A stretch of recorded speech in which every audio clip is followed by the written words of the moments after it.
வணக்கம் சார். வணக்கம். அண்மையில் பார்த்தோம்னா தொடர்ந்து ஒரு மாதமாக பார்த்தோம்னா உயர் நீதிமன்ற நீதிபதி நியமனத்தில் சமூக நீதி கோரிக்கை வழக்கறிஞர் மத்தியில் தொடர்ந்து இருந்து கொண்டே இருக்கிறது. பல்வேறு மாவட்டங்களில் பார்த்தா கூட ஆர்ப்பாட்டங்கள் கூட நடத்திருக்காங்க. நேற்றைய தினம் விசிக தலைவராக கூடிய நாடாளுமன்ற உறுப்பினர் திருமாவளவன் அவர்கள் தலைமையில் கூட மதுரை நீதிமன்றம் முன்பாக கூட ஒரு ஆர்ப்பாட்டம் நடத்தியிருந்தீங்க. என்னுடைய பின்னணி என்னங்க சார்? சென்னை உயர் நீதிமன்றத்தில் 75 நீதிபதிகள் மொத்தம் இருக்கலாம். இப்போ 65 நீதிபதிகள் இருக்கிறாங்க. அதுக்கப்புறம் இன்னும் ஒரு 6 மாதத்தில் 6-7 நீதிபதிகள் ரிட்டையர்ட் ஆகுறாங்க. இப்போ நிறைய வேக்கன்சி 15க்கு மேலான காலி இடங்கள் வருது. அதை நிரப்புற ப்ராசஸ் இப்போ நடந்துகிட்டு இருக்கு. இப்போ முதற்கட்டமாக ஒரு 12 நீதிபதிகளை நியமிப்பதற்கான வேலை யாரை செலக்ட் பண்ணுறது அப்படின்றது, அந்த வேலையை கொலிஜியம் என்று சொல்லக்கூடிய நீதிபதிகள் அமைப்பு செஞ்சுக்கிட்டு இருக்கிறாங்க. இதில் சமூக நீதி கொள்கை கடைபிடிக்கப்படுகிறதா அப்படின்ற கேள்விதான் இப்போ எழுந்திருக்கு. சமூக நீதி கொள்கையின் அடிப்படையில் இல்லாமல் எல்லா சமூகத்துக்கும் பிரதிநிதித்துவம் தராம குறிப்பிட்ட சில சமூகங்களுக்கு மட்டும் பிரதிநிதித்துவம் கொடுத்து தர்றது, ஏற்கனவே கூடுதலா இருக்கவங்களுக்கு இன்னும் கூடுதலா தர்றது அப்படின்றதான். உதாரணத்துக்கு எடுத்துக்கிட்டா 65 நீதிபதிகள்ல இன்னைக்கு 11 பேர் பார்ப்பன சமூகத்தை சேர்ந்தவர்கள். இப்ப அவங்கள இன்னும் ஒரு 4 பேருக்கு திரும்ப கொடுக்கறது அப்படின்னா 15 பேர் ஒரு குறிப்பிட்ட சாதியை சேர்ந்தவங்க மட்டும் வந்தாங்கன்னா ஒட்டுமொத்த நீதித்துறையும் ஒட்டுமொத்த உயர் நீதிமன்றமும் குறிப்பிட்ட சாதியின் கட்டுப்பாட்டில் போகக்கூடிய ஒரு மிகப்பெரிய அபாயம் இருக்கிறது. அப்படின்றதுனாலதான் தமிழ்நாடு பார் கவுன்சில், சென்னை உயர்நீதிமன்ற வழக்கறிஞர் சங்கங்கள், மதுரை உயர்நீதிமன்ற வழக்கறிஞர் சங்கங்கள், மாவட்ட நீதிமன்ற வழக்கறிஞர் சங்கங்கள் எல்லாமே தீர்மானம் நிறைவேற்றி தலைமை நீதிபதிக்கு, தமிழ்நாட்டின் தலைமை நீதிபதி, உச்சநீதிமன்ற தலைமை நீதிபதி, லா மினிஸ்டர் எல்லாருக்கும் சென்ட்ரல் லா மினிஸ்டர், ஸ்டேட் லா மினிஸ்டர் எல்லாருக்கும் கொடுத்துருக்குறாங்க. முன்னாள் ஓய்வு பெற்ற நீதிபதிகள் சந்துரு, ஹரிபரந்தாமன் இவங்கெல்லாம் கோரிக்கை வச்சிருக்கிறாங்க. அதாவது இந்திய அரசியல் சட்டத்துல முகவுரையிலே சோசியல் ஜஸ்டிஸ், சமூக நீதி என்பது ஒரு அடிப்படை கொள்கையாக அரசியல் சட்டத்தின் அடிப்படை கோட்பாடாக வரையறுக்கப்பட்டிருக்கு. இத மற்ற பாராளுமன்றம், சட்டமன்றம், எக்ஸிகியூட்டிவ் எல்லாம் கடைபிடிக்கணும்னு சொல்லி நீதித்துறை சொல்லிக்கிட்டே வராங்க. ஆனா நீதிபதிகள் நியமனத்துல ஏன் கடைபிடிக்க மாட்டாங்க அப்படின்றத இப்போ கேள்வி. அதையே வழக்கறிஞர்களாகிய நாங்கள் கேட்கிறோம். ஏற்கனவே திராவிடர் கழக தலைவர் ஆசிரியர் வீரமணி அவர்கள் அவங்க தீக்கால 2 ஆர்ப்பாட்டம் நடத்துறாங்க. விசிகா தலைவர் திருமாவளவன் அவர் பேசியிருக்கிறாங்க. நம்ம முதல்வரே நீதிபதி நியமனத்தில் எல்லாருக்கும் பிரதிநிதித்துவம் கொடுக்கணும் அவரும் பேசியிருக்கிறாரு. திமுக சட்டத்துறையும் பேசுறாங்க. இப்படி பலரும் பேசுகிற ஒரு சூழ்நிலையில, ஆனால் கொலிஜியம் இன்னும் வழக்கறிஞர் சங்கங்களை கூட கலந்து ஆலோசிக்காம அவங்க இருக்கிறது அப்படின்றதான் பிரச்சனையா இருக்குது. என்ன சிக்கல், அடிப்படையான சிக்கல்னா ஜுடிஷியரி இண்டிபெண்டா இருக்கணும், நீதித்துறை தனித்து இருக்கணும். சரிங்களா? அது அரசியல் அழுத்தங்களுக்கோ வேற எக்ஸிக்யூட்டிவோட சேர்ந்தோ இருக்க முடியாது. அதான் அரசியல் சட்டத்துல லெஜிஸ்லேச்சர், எக்ஸிக்யூட்டிவ், ஜுடிஷியரி அப்படின்னு பிரிச்சிருக்கிறாங்க. இப்ப ஜுடிஷியரி இண்டிபெண்டா இருக்கணும்னா ஜுடிஷியரியோட இண்டிபெண்டன்ஸும் நீதிபதிகள் தேர்வும் ஒன்றுக்கொண்டு தொடர்புடையது. இப்போ ஒரு உதாரணத்துக்கு எடுத்துக்கங்க, தேர்தல் கமிஷன். தேர்தல் கமிஷன் தேர்வு முறை அப்படின்றது இடையில அவங்க ரொம்ப காலமா நியமிக்காம இருந்த சூழ்நிலையில உச்ச நீதிமன்றத்தில் ஒரு வழக்கு போட்டு அந்த தேர்வு குழுவுல உச்சநீதிமன்ற தலைமை நீதிபதியும் வச்சு பண்ணணும் அப்படின்னு சொல்லியிருந்தாங்க. ஆனா மோடி அரசாங்கம் தேர்தலுக்கு முன்னாடி அவசரமா ஒரு சட்ட திருத்தம் கொண்டு அதுல உச்சநீதிமன்ற தலைமை நீதிபதி தூக்கிட்டு அவங்களே மினிஸ்டரே வச்சு பண்ற மாதிரி, அவங்க அமைச்சர்கள் உள்ளவர்களே, எதிர்கட்சி தலைவர், பிரதமர், அமைச்சர் உள்ள இன்னொரு அமைச்சர் அப்படின்னா பாஜகவை சேர்ந்த 2 பேர் மெஜாரிட்டியா வர்ற மாதிரி ஒரு கமிட்டி போட்டு அதுக்கப்புறம் அவங்களுக்கு வேண்டிய தேர்தல் ஆணையர்ல நியமிச்சு எலெக்ஷன் நடத்தி முடிச்சுட்டாங்க. அப்ப எலெக்ஷன் கமிஷன், தேர்தல் ஆணையம் ஒரு வெளிப்படை தன்மையோடு இண்டிபெண்டா இல்லைன்ற விமர்சனம் எல்லா தரப்புலையும் வைக்கப்பட்டது. அதை இன்னைக்கு வரை நம்ம பார்த்துக்கிட்டு இருக்கோம். இப்ப நீதிபதிகள் தேர்வுலையும் அதே போல ஒரு ரொம்ப வெளிப்படைத்தன்மை இல்லாம இருந்தா மறுபடியும் எலெக்ஷன் கமிஷன் மாதிரி ஒரு அமைப்பா நீதித்துறை மாறிடக்கூடாது அப்படின்றதான் விஷயம். இப்ப நீதிபதிகள் தேர்வுல என்ன சிக்கல் அப்படின்னா இதுல 2 வகையான சிக்கல் இருக்கு. ஒண்ணு, நீதிபதிகள் தங்களை தாங்களே இதுல நியமிச்சுக்கிறாங்க. அது கடைசியா பரிந்துரைத்து ஒன்றிய அரசாங்கம் நியமிக்குது. இந்த 2 பேருக்கு தான் அதுல ரோல். ஸ்டேட் கவர்மெண்ட்டுக்கு பெரிய ரோல் ஒன்றும் கிடையாது. ஒரு ஒப்பீனியன் சொல்றதை தவிர்த்து வேற ஒன்றும் ரோல் கிடையாது. அப்போ ஒரு இந்தியா ஒரு கூட்டாட்சி அப்படின்னா ஸ்டேட் கவர்மெண்ட்டுக்குரிய ரோல் என்ன அப்படின்ற கேள்வி இருக்கு. உயர் நீதிமன்ற நீதிபதிகள் நியமனத்தில் ஸ்டேட் கவர்மெண்ட் தான் முக்கிய பங்கு வகிக்கணும். ஏன் எல்லாத்துக்கும் வந்து ஒன்றிய அரசு போய் குடியரசுத் தலைவர் பண்ணணும்? அப்ப நீதிபதிகள் நியமனத்துல உயர்நீதிமன்ற நீதிபதிகள் தேர்வுல ஸ்டேட் கவர்மெண்டே முடிவெடுத்தால் போதும் அப்படின்ற மாதிரி சட்ட திருத்தம் கொண்டு வந்தா தான் அது கூட்டாட்சிக்கான வரையறுக்கும். அதே போல உச்சநீதிமன்ற நீதிபதிகள் நியமனத்தை கூட மாநில அரசோட கருத்து கட்டாயம் வந்து கேட்டுதான் முடிவு செய்யப்படணும் அப்படின்ற முறையில வந்து இருக்கணும். மூணாவது இந்த கொலிஜியம் முறையில வந்து ஏராளமான குறைபாடுகள் வந்து இருக்கு. கொலிஜியம் தேர்வு வந்து இதுவரை வெளிப்படையா நேர்மையா நடைபெறல அப்படின்றதான். உதாரணத்துக்கு எடுத்துக்கிட்டா 1950 இருந்து 1980 வரை 30 ஆண்டு காலத்துல ஒரு பட்டியல் சமூகத்தை சேர்ந்தவர் கூட உச்ச நீதிமன்ற நீதிபதியே வந்தது கிடையாது. அதே போல 1980 வரை ஒரு ஓபிசி சமூகத்தை சேர்ந்தவங்க கூட உச்ச நீதிமன்ற நீதிபதியா வந்தது கிடையாது. தமிழ்நாட்டில இருந்து முதல் முறையா வரதராஜன் என்ற பட்டியல் சமூகத்தை சேர்ந்தவர், ரத்னவேல் பாண்டியன் என்ற ஓபிசி சமூகத்தை சேர்ந்தவர், இவங்க 2 பேர் தான் இங்க திராவிட இயக்க சமூக நீதியின் அடிப்படையில் இங்க இருந்து அங்க போறாங்களே ஒழிய கேரளாவில் வந்து கூட ஆட்கள் வந்தது கிடையாது அப்படின்றதான். இன்னைக்கு வரை ஒரு எஸ்டி வந்து உச்ச நீதிமன்ற நீதிபதியா வரல. ஒரு பெண் வர்றதுக்கு 1989 ஒரு 39 வருஷம் வந்து ஆச்சுது. குடியரசு ஆகி 39 வருஷம் கழிச்சு தான் ஒரு பெண் வந்து வர முடிஞ்சு அப்படின்றதான். இன்னைக்கு வரை உச்ச நீதிமன்ற கொலிஜியத்துல பெரும்பாலும் பார்ப்பன சமூகத்தை சேர்ந்தவங்க தான், இல்ல அப்பர் காஸ்ட், இவங்க தான் இருக்கிறாங்க.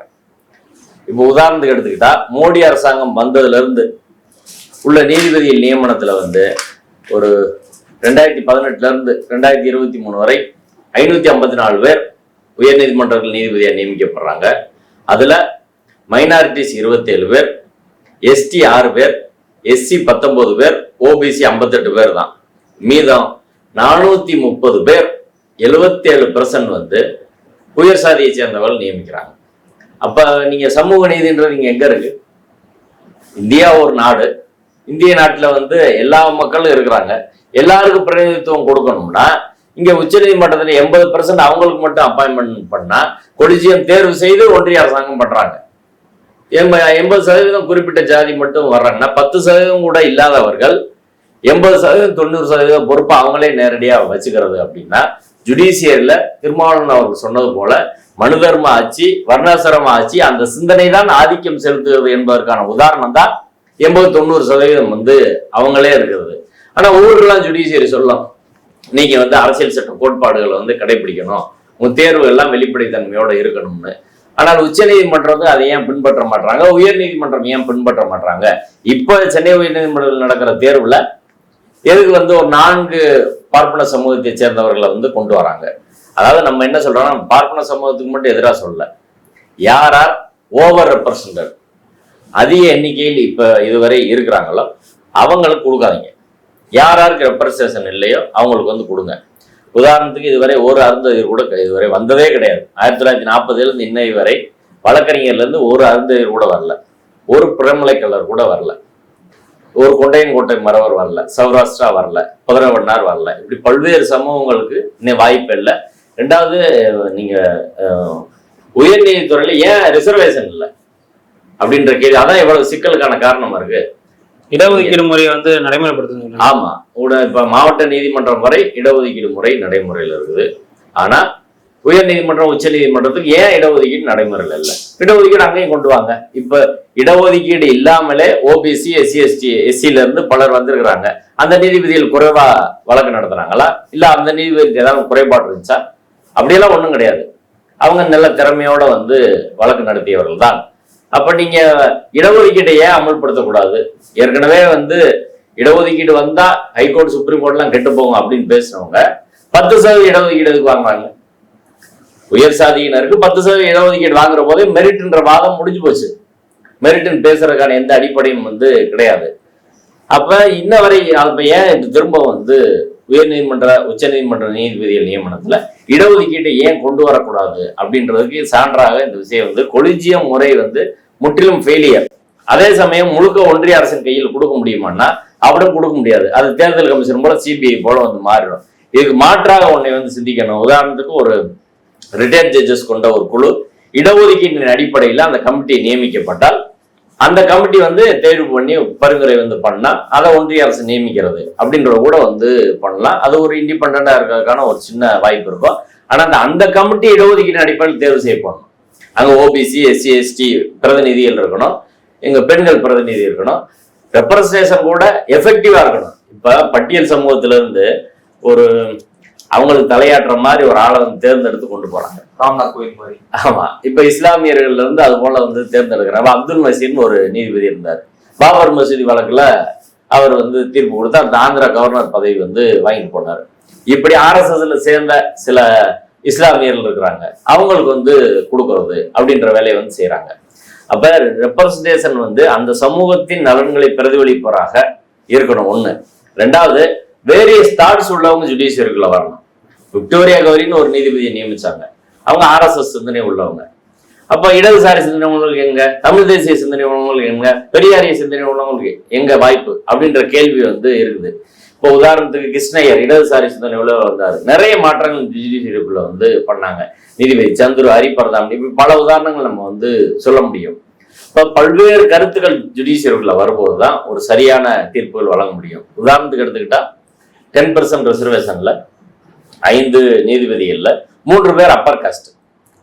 இது மாறி இருந்துச்சுன்னா தீர்ப்பே மாறி இருக்கிறதுக்கான எல்லா வாய்ப்பும் வந்து இருக்குது. அதனால இது எல்லாத்தையும் பரிசீலிச்சு நீதித்துறையில் வந்து இடஒதுக்கீடு அப்படின்றத வந்து நடைமுறைப்படுத்துறது தான் இந்த பிரச்சனைக்கான தீர்வாக இருக்கும் அப்படின்னு நான் வந்து பாக்குறேன். அதே போல ரெப்ரசன்டேஷன்ன்றது ஒரு வழக்கறிஞர்களை தேர்வு செய்கிற போது அதுல எஃபெக்டிவ் ரெப்ரசன்டேஷன் அப்படின்னா அவருடைய சமூக கண்ணோட்டம் என்ன, சமூக பழக்க வழக்கங்கள் என்ன, எல்லா விஷயம் கணக்கில் எடுத்துக்கணும். மக்களுக்கு தொடர்பு இல்லாம ஒரு நீதிபதியோட குடும்பத்தை சேர்ந்தவர் இல்ல இந்த ஜாதியை சேர்ந்தவர் அப்படின்றதுக்காக நியமிக்கிறதுல ஒன்றும் பாயிண்ட் இல்லை. அவருக்கு தீவிர சட்ட புலமை வாய்ந்தவராக இருக்குன்னு அவசியம் கிடையாது. அவர் வந்து ஒரு மனிதனை மிக்க ஒரு நபராக, சமூகத்தை பற்றி அறிந்த ஒரு நபராக, எல்லா தரப்பையும் நலன்களையும் கருத்தில் கொள்ளும் ஒரு நபராக, ஓரளவு சட்ட அறிவு உள்ளவராக இருந்தா வந்து போதும், அவ்வளவுதான். ஆனா இந்த அம்சங்கள்லாம் கணக்கில் எடுக்கப்படுதான்னா எடுக்கல. இப்ப இந்த சென்னை உயர் நீதிமன்றத்துல வந்து இப்ப 12 பேர் அனுப்புறாங்க அப்படின்னா இதுல 4 பேர் பார்ப்பன சமூகத்தை சேர்ந்தவர்கள், 2 பேர் வந்து மற்ற சமூகத்தை சேர்ந்தவங்களா இருந்தாலும் அவங்க வந்து பிராமின் ஆபீஸ்ல இருக்கிறவங்க அப்படின்னா வந்து அவங்களுக்கு தலையாட்டக்கூடியவர்கள். இப்ப 6 பேர் அவங்கள மட்டும் போட்டா நாளைக்கு வந்து ஏற்கனவே 12 பேர் இருக்கிறாங்க, சரிங்களா, 11 பேர் இருக்காங்க, இனி ஒரு 6 பேர் வந்தா எல்லா முக்கியமான போர்ட்போலியோ அவங்க கையில தான் இருக்கும். ஒரு குறிப்பிட்ட ஜாதி ஆதிக்கத்தின் கீழ் இல்ல அவங்க சிந்தனை ஆதிக்கத்தின் கீழ் நீதித்துறையை மொத்தமா கொண்டு போறதுன்றது வந்து நீதித்துறையை ஒட்டுமொத்தமா வந்து குழி தோண்டி புதைக்கிறது, மக்களுக்கு நீதி மறுக்கப்படுறதுதான் அது. எனவேதான் சமூக நீதி வந்து கடைபிடிக்கணும், இடஒதுக்கீடு அதுல வேணும்னு சொல்லி வழக்கறிஞர்கள் போராடுறோம். அந்த கோரிக்கை நியாயமானது, அதை உயர்நீதிமன்றம் உச்ச நீதிமன்றம் பரிசீலிக்கணும். சார், இந்த கொலிஜியம்ன்ற முறை வந்து நீங்க கண்டிச்சு பேசிட்டே இருக்கீங்க, அதற்கு மாற்றா வந்து நீங்க உங்க தரப்புல இருந்து என்ன சொல்ல முடியும்? கொலிஜியத்துக்கு மாற்றா ஓய்வு பெற்ற நீதிபதிகள் சென்ட்ரல் கவர்மெண்ட்டுக்கும் இங்க வந்து ஸ்டேட் கவர்மெண்ட்டுக்கும், அதுல ஒன்றிய அரசின் பிரதிநிதி ஒருத்தர், இங்கே ஒன்றிய அரசின் பிரதிநிதி ஒருத்தர், அங்க வந்து மாநில அரசுகளின் பிரதிநிதி உச்சநீதிமன்ற நீதிபதியில தேர்வு செய்யற போது எல்லா மாநில அரசுகளின் பிரதிநிதியை வந்து வச்சு மொத்தமா அதுல கருத்து கேட்டு அப்படி ஒரு இண்டிபெண்டான ஒரு அமைப்பு அப்படின்றது வந்து நீதிபதியில் நியமனத்துக்கு தேவையா இருக்கு. அந்த இண்டிபெண்டான அமைப்பு மாநில வைஸா ரெப்ரசன்டேஷன் இருக்கணும். உச்ச நீதிமன்ற நீதிபதிகள் தேர்வுல மீதி அந்த ஓய்வு பெற்ற நீதிபதியில வைத்து போடப்படும் குழுவுல வந்து ரிசர்வேஷன் அடிப்படையில் வந்து இருக்கணும். இங்கேயும் ரிசர்வேஷன் அடிப்படையில மாநில நீதிபதிகளை தேர்வு செய்யறதுக்கு ரிசர்வேஷன் அடிப்படையில வந்து இருக்கணும். மாநில அரசின் பிரதிநிதியை வந்து கருத்து கேட்கணும். அப்படி ஒரு சிஸ்டம் இப்போதைக்கு தற்காலிகமா வச்சா அது இந்த சிஸ்டத்தை விட இன்னும் கொஞ்சம் பெட்டரா வந்து இருக்கும் அப்படின்றதான். இன்னும் எல்லாரும் சேர்ந்து விவாதிச்சு ஒரு சரியான சிஸ்டத்தை நோக்கி வந்து, அதாவது அந்த ஒரு தேர்வு குழுன்றது இண்டிபெண்டா இருக்கணும் அப்படின்றதான் அதுல வந்து முக்கியம். அப்படியான தேர்வு முறை வந்து இருக்கணும். இப்ப இருக்கக்கூடிய இந்த தேர்வு முறை, நீங்க சொல்லக்கூடிய ஒரு தேர்வு முறை, இந்த நீங்க சொல்லக்கூடிய தேர்வு முறைனால மக்களுக்கு என்ன பலன் இருக்கும் நீதித்துறையில இருந்து? அதாவது எல்லாரும் நம்ம சமூகமும் அங்க ரெப்ரசன்ட் பண்ணப்படுது. இப்ப தேர்வு செய்யற நபர்கள் ரிசர்வேஷன் அடிப்படையில தேர்வு குழுல இருக்கிறாங்க அப்படின்னா அவங்க வந்து அந்த விஷயத்த வந்து கணக்குல எடுத்துட்டு பேசுவாங்க. இந்த சமூகத்துக்கு ரெப்ரசன்டேஷன் இல்லை அப்படின்ற கண்ணோட்டத்துல வந்து தேடுவாங்க. ஏன்னா அவங்களே ரிசர்வேஷன் அடிப்படையில் வருகிற போது அந்த ரிசர்வேஷனை இம்ப்ளிமெண்ட் பண்றதுக்கான வேலையை வந்து செய்வாங்க. அப்ப மக்கள் யாருக்கு வாய்ப்பு மறுக்கப்பட்டவங்களுக்கு வழங்கப்படுதா அப்படின்றது வெளியிலேயே டிபேட் ஆகி, இப்ப நீதிபதிகள் நியமனத்துல இப்ப கொலிஜியம் எப்படி தேர்வு பண்ணி யாருக்குன்னு தெரியாது, எப்ப நடக்குன்னே தெரியாது. இப்ப இந்த சென்னை உயர்நீதிமன்றத்துல 3 நீதிபதியில 2 பேர் பிராமின்ஸ், ஒருத்தர் நான் பிராமின். இப்ப அவர் ஒருத்தர் இருக்கிறதுனால வெளியே தெரியுது, இல்லைன்னா வெளியவே தெரியாது. அவங்களே எப்பயோ முடிவு பண்ணி திடீர்னு பதவியா இருக்கிற அன்னைக்கு தான் நம்மளுக்கு வந்து தெரியும். ஆனா இப்படி இண்டிபெண்டான அமைப்பு இருந்தா அவங்க வந்து இந்த செய்கிற விஷயங்கள்லாம் வெளியே தெரியும். மக்கள் சமூகத்துல வந்து ஊடகங்கள் மூலமா ஒரு விவாதத்துக்கு உள்ளாக்கப்படும். அப்ப அவங்களுக்கு ஒரு நெருக்கடி வரும், சரியான முறையில் தேர்வு பண்ணணும் அப்படின்றது வந்து இது. இப்ப நீதிபதிகள் தேர்வு செய்யறதுனால வெளியிலையும் விவாதிக்க முடியல, வழக்கும் போட முடியாது நீதித்துறையில. இப்போ ஒரு நீதிபதி தவறா தேர்வு செஞ்சுட்டாங்க அப்படின்னா நீங்க வழக்கம் போட முடியாது, ஏன்னா அவங்க தான் தேர்வு பண்றாங்க, அவங்களே வழக்கு எப்படி விசாரிப்பாங்க? அப்போ ஒரு இண்டிபெண்டன்ட் பாடியா இருந்தால் அதை விசாரிக்கிறதுக்கான வாய்ப்பும் இருக்குது. அதனால ஒரு மாற்று ஒண்ணு வந்து ஏற்படுத்த வேண்டியது காலத்தின் கட்டாயம்.